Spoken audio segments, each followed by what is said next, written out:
আমি এমনি খুব বেশি ইনভলভ থাকতে পছন্দ করি। তো স্বাভাবিকভাবেই খুবই ডিফিকাল্ট ছিল। শেষ মুহূর্তে এসে এলপিএল এ তামিম ইকবালের চমক।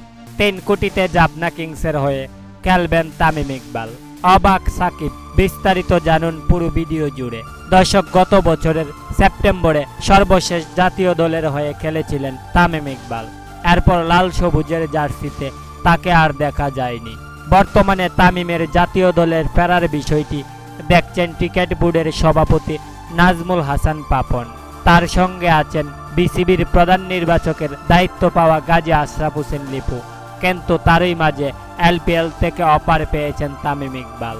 শুধু তাই নয়, তামিম ইকবালকে দলে নিতে 3 কোটি টাকার প্রস্তাব দিয়েছে জাবনা কিংস।